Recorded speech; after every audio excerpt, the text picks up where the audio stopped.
अब कुछ problem solve करते हैं, ठीक है। तो हमारा प्रॉब्लम क्या है, फाइंड करना है Laplace of sine h into 3t into cos 2t। Okay, तो इसे हम लोग सॉल्व करेंगे। तो इसे सॉल्व करने के लिए सबसे पहले करेंगे क्या कि ये देखो, एक तो आपका आ गया हाइपरबोलिक फंक्शन और एक आपका ये ट्रिगो फंक्शन, ठीक है। तो हाइपरबोलिक और ट्रिगो फंक्शन में सबसे पहले हम हाइपरबोलिक फंक्शन को सॉल्व करेंगे, ठीक है। तो sine h theta equal to क्या होगा, ये तो आपको पता है, e to the power theta minus E to the power minus theta divide by 2, ठीक है। तो इसको जब सॉल्व करते हैं तो देखिए कैसे करते हैं, Laplace of sine h into three theta into cos 2t, ठीक है। तो अभी क्या करते हैं, इसको इसके जगह पे इसका वैल्यू को इसके फॉर्मेट में रख लेते हैं। तो रखने के बाद क्या आ जाएगा, Laplace of E to the power 3t minus 3 क्यों आया, क्योंकि हमारे यहाँ पे 3 था, ठीक है। तो 3t minus E to the power minus 3t divide by 2 into cos 2t।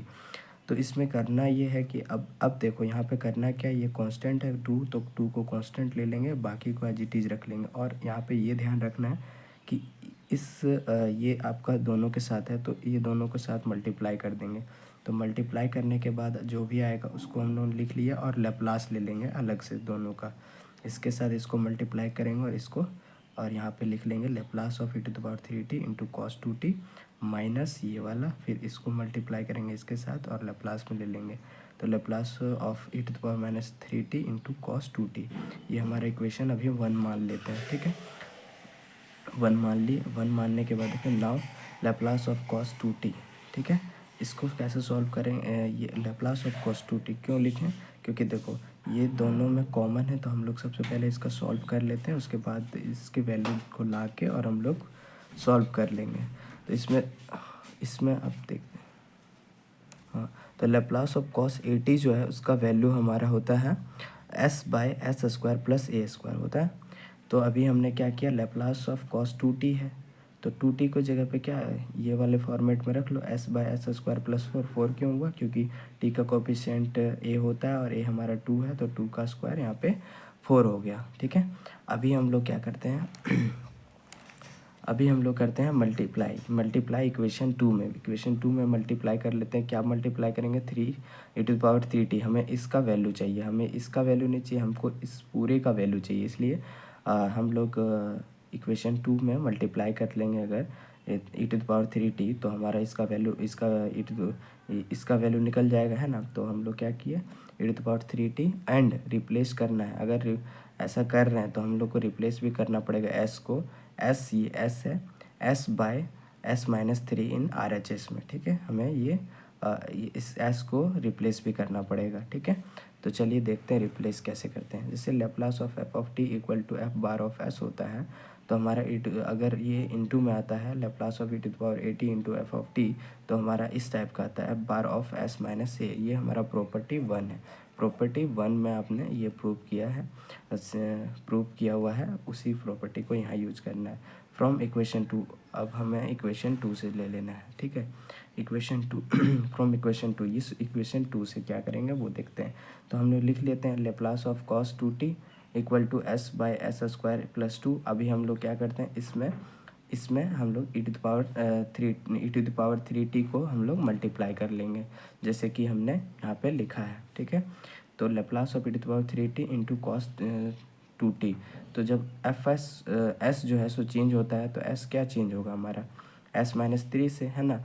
और यहाँ भी s था, यहाँ भी s था ना, देखो।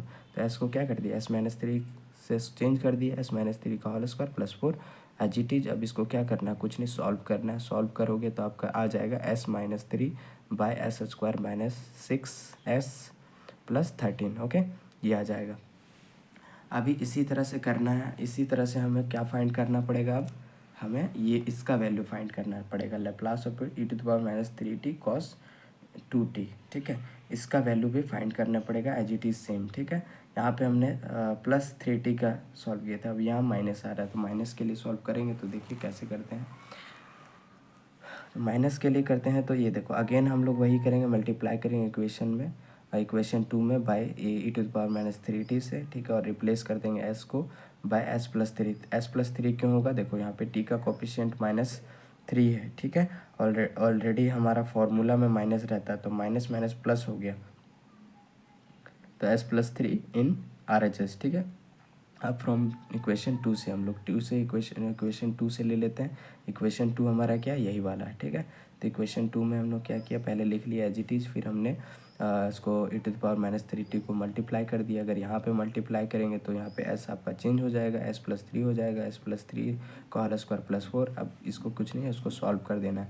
सॉल्व करेंगे तो हमारा आ जाएगा s+3 आ जाएगा, और s² + 6 बाय में s² + 6s + 13 आ जाएगा, ठीक है। अब हमने क्या करना है, इक्वेशन 1 को ले आना है। इक्वेशन 1 कौन सा है, ये वाला इक्वेशन 1, ठीक है। ये हमारा इक्वेशन 1 है। इक्वेशन 1 देख लें आप। इक्वेशन 1 में हम लोग क्या करेंगे, दोनों का वैल्यू पुट कर देंगे। जो हमने Laplace of e⁻³ 3t into cos 2t, इसका वैल्यू भी पुट करना है, देखो यहाँ पे, ठीक है। और इसका वैल्यू पुट करना है Laplace of e⁻³ into cos 2t, ठीक है। तो इसका वैल्यू जब हम लोग पुट करेंगे तो कैसे पुट करते हैं वो देखते हैं, ठीक है। तो सिंपल है। इसका हम लोग जो वैल्यू निकाले थे यहाँ ऊपर, वो वाला, ठीक है। और इसका जो वैल्यू निकाले थे यहाँ पे, ये दोनों को इस जगह पे पुट कर देंगे। तो देखिए कैसे लिखा हुआ है, 1/2 आ गया अपना। बाहर में जो एज इट इज़ बाहर था, है ना। अभी ब्रैकेट s-3, इसका value s-3 by s² - 6s + 13 minus as it is जैसा है वैसे ही। फिर s+3, ये इसका value s+3 bye s² + 6s है, ठीक है, +13। ये हमारा फाइनल आंसर हुआ, ठीक है। इससे ज़्यादा और कुछ नहीं आता है। क्वेश्चन टफ जो क्वेश्चन के लेवल होते हैं यूनिवर्सिटी एग्ज़ाम में, सो यही रहते हैं, ठीक है, ऑलमोस्ट। तो फिर आपका क्वेश्चन वहाँ पे सॉल्व हो जाएगा, आपको टेंशन लेने की बात नहीं है। आप बस वीडियो में बने रहें और कॉन्सेप्ट को अच्छे से देखें। ऑल सेमेस्टर एग्ज़ाम्स के लिए बहुत इंपॉर्टेंट क्वेश्चन है ये सब। Thank you, and like share comment and subscribe ज़रूर करें हमारे यूट्यूब चैनल को। Thank you.